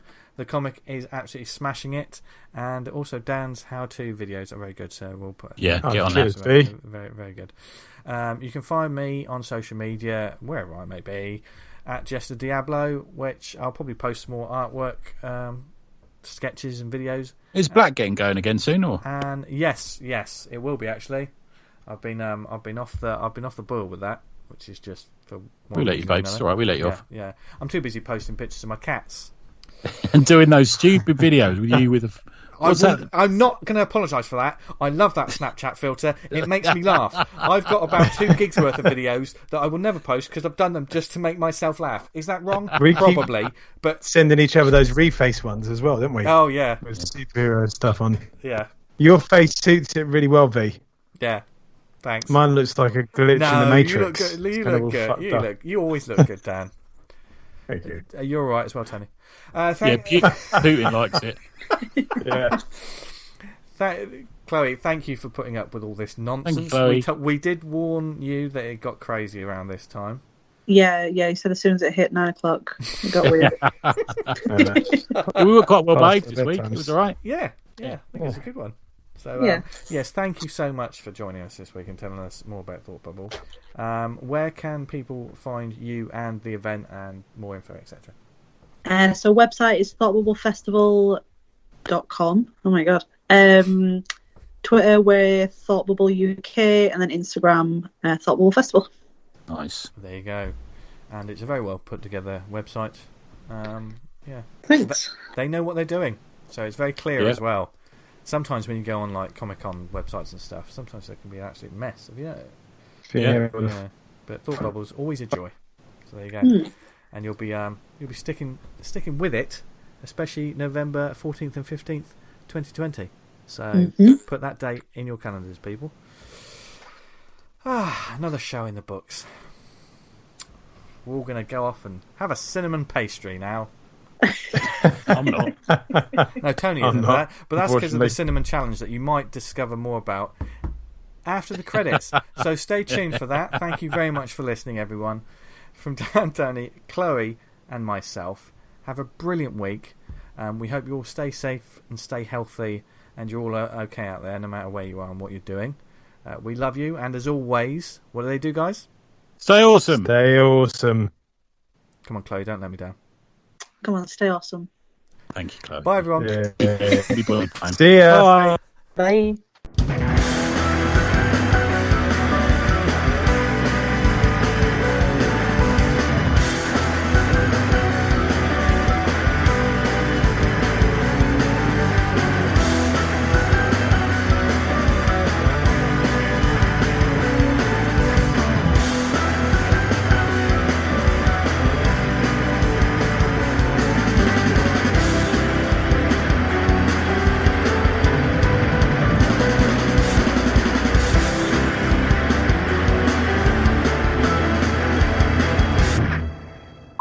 gonna have to go check these out now. I can't do cinnamon since the cinnamon challenge, can I? I can't do it. Oh, did you push yourself over the edge with it? Yeah, have you ever seen the cinnamon challenge on YouTube? Take a teaspoon of it. Oh my god, I was sick, and then I did a poo, and it came out like a cloud of smoke. Why would you do it when you saw other people having such a bad time doing it? Because all day we were watching it at work, and all day I was going, "Yeah, that's shit. I could do that." You know what I'm like, Chloe. Yeah. And all day, and then we went to the pub, and then someone appeared with some cinnamon, and the bloke that went and got it from the kitchen in this pub went, "I could see your face fall immediately," but of course I got to go through with it, haven't I? Yeah. I'm a twat, I believe is the phrase. Oh dear. Built it up. I feel like if there was ever any doubt, doing the cinnamon challenge kind of underlines that. I think you're right. Yeah. It's a failing in my psychological makeup. Oh God, what's happening to this podcast? Well, this isn't going in the show. This is, no one will know. I can make a dynamite walnut cake. Oh, you didn't want people to know that you're making banana bread? Yeah, we're a man's podcast. Yeah. Oh yeah. Can't let this go on air, Vince, if I can destroy the image. Football, fights, I don't know, whatever men talk about. Whoa. Yeah, Millwall. We'll get our subscription to Nuts loaded in FHM magazines. Maxim Man of Are the they Year. still going? I don't even know they're still going. They cannot be still going. They can't. God, I think FHM might be the US one, but I'm I not always sure thought about FHM and Nuts and that were like for people who didn't have the bottle to buy pornography. I thought that was where they sat. Yeah. No, it's not people that didn't have the balls to buy pornography. It was for children who weren't allowed to buy pornography. That's true, yeah. 13-year-old lads thinking, I'm a man looking at a picture of a £550 suit that they're never going to own. Well, I'm worried about the COVID affecting the time scale for Geordie Shore because they've had to cancel the next series, haven't they? God, well, it's a real choker. I mean, there are always silver linings to clouds. How can you tash on across Newcastle if you But now we've got Cobra Kai 1 and 2 on Netflix. I watched the first series. I liked it. Let's get back to let's get back to the pod.